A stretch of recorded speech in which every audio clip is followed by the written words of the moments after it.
বাংলাদেশের রাষ্ট্র ক্ষমতায় এখন আর আওয়ামী লীগ সরকার নেই, শেখ হাসিনাও নেই, কিন্তু বাংলাদেশের মানুষের মনে কি শান্তি আছে? বাংলাদেশের মানুষের মনে কি স্বস্তি আছে? যে আশা নিয়ে, যে স্বপ্ন নিয়ে দেশের মানুষ এই পরিবর্তন ঘটিয়েছে বলা হচ্ছে, সেই স্বপ্ন কি মানুষের পূরণ হয়েছে? মানুষ কি সুখে আছে, শান্তিতে আছে? পথে ঘাটে রাস্তাঘাটে কি শান্তি আছে? চলাফেরা করতে কি শান্তি আছে? ঘরে ঘরে কি শান্তি আছে? বাজারে গিয়ে কি মানুষ শান্তিতে কেনাকাটা করছে?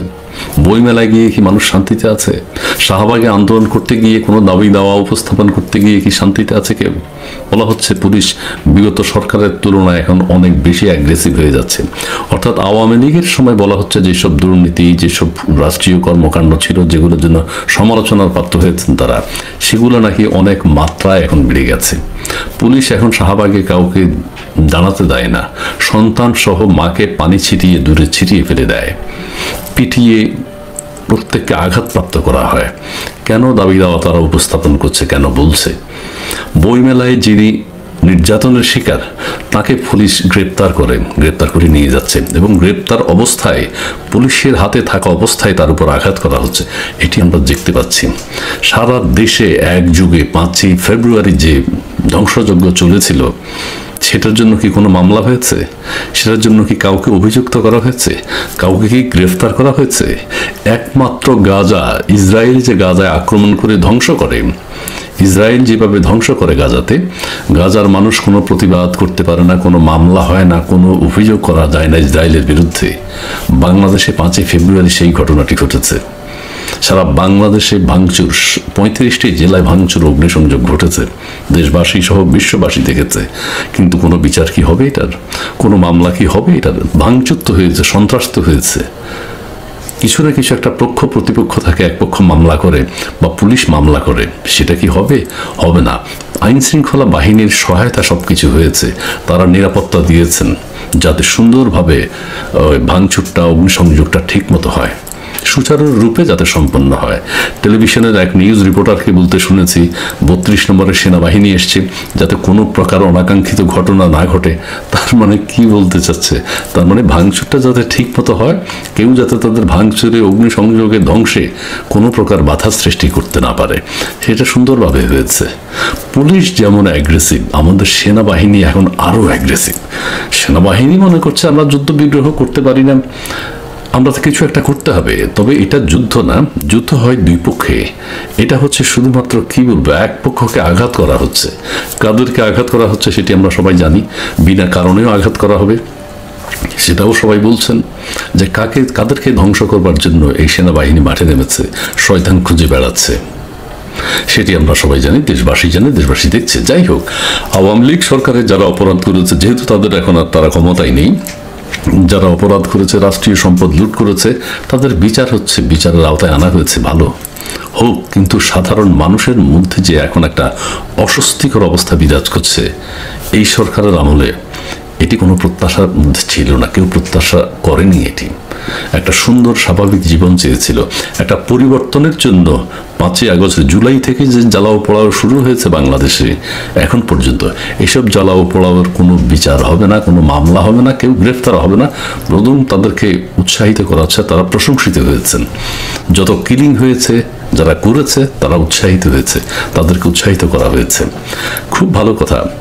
এখন যে পরিবর্তন, যে কারণে এত ভাঙচুর, এত হত্যাযজ্ঞ হয়েছে, তারপরেও যদি দেশের মানুষ একটু শান্তিতে থাকতো, যে না, এখন আর বিনা কারণে এগুলো হচ্ছে না, প্রত্যেক আইন শৃঙ্খলা বাহিনী তারা সজাগ, সচেষ্ট এবং সর্বোচ্চ মহল থেকে দেশের আইন শৃঙ্খলা পরিস্থিতি ভালো রাখবার জন্য, সুস্থ রাখবার জন্য তারা চেষ্টা করছেন, কিন্তু সেটি মানুষ দেখতে পাচ্ছে না।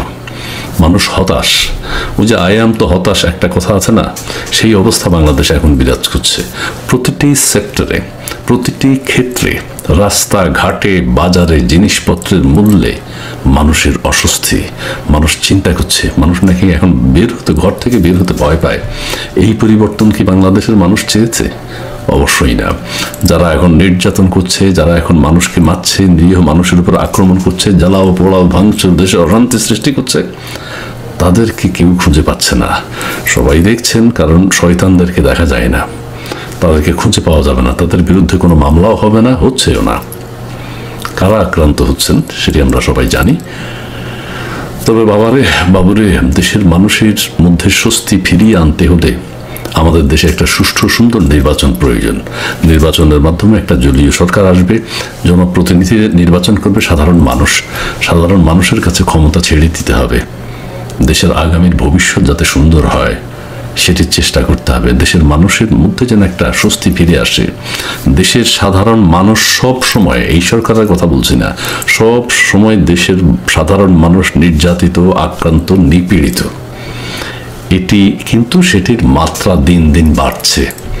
প্রশমনের চেষ্টা এক ধরনের থাকে, কিন্তু এখন যেই হারে মাত্রা বেড়েছে, যেই হারে দেশে গোলযোগ সৃষ্টি হচ্ছে, এটার জন্য কেউ কোনো প্রকার জবাবদিহিতার মধ্যে নেই। কেউ কোনো জবাবদিহি করছে না। আমাদের প্রধান উপদেষ্টা সহ সবাই একদম চুপ। যাক, কিন্তু এইভাবে একটা দেশ চলতে পারে না, এইভাবে একটা দেশ চলবে না। যে কোনো সময় আওয়ামী লীগ সরকার 15 বছর তাদের পতন হয়ে গেছে না, হবে এইরকম। এই সরকার, এইটা তো সরকার না, এটা তো জনগণের সরকার না। এই সরকারের পতন, এই সরকারের কি বলবো, এই সরকার চলে যেতে যেভাবে হোক জনগণের চাপে বাধ্য হবে। এটা কিছু করার নেই। এরা বেশি দিন থাকতে পারবে না, এটা থাকা উচিত না। তারা এখন যা করছেন এটি দেশবাসীকে হতাশ করেছে। আন্তর্জাতিক বিশ্ব একজন মানুষ সম্পর্কে হতাশ। তবে এটা প্রয়োজন ছিল। ইউনূস সাহেব রাষ্ট্রীয় ক্ষমতায় আসা প্রয়োজন ছিল। দেশের মানুষ বুঝতে হবে আসলে তিনি কি। দেশের মানুষ বুঝে গেছে আসলে তিনি কি। সারা বাংলাদেশের মানুষ তাকে মাথায় নিয়ে শ্রদ্ধা করত, সম্মান করত। সেই মানুষটির ভেতরে আসলে কি, কেমন মানুষ তিনি, কি চান তিনি, দেশের মানুষকে তিনি কিভাবে দেখেন, সেটি আপনারা নিশ্চয়ই বুঝতে পারছেন। একটা জিনিস মনে রাখবেন, একজন মানুষ, প্রধান উপদেষ্টা বারবার বলছেন আমি কিছু বুঝি না, আমি রাষ্ট্র কিভাবে চালাতে আমি জানি না, আমি আমলাতন্ত্রের কাছে পারি না, আমি ওইটা পারি না, আমি সেইটা পারি না। অথচ তিনি ক্ষমতায় আছেন। আপনি একটা জিনিস জানেন না, একটা জিনিস বুঝেন না।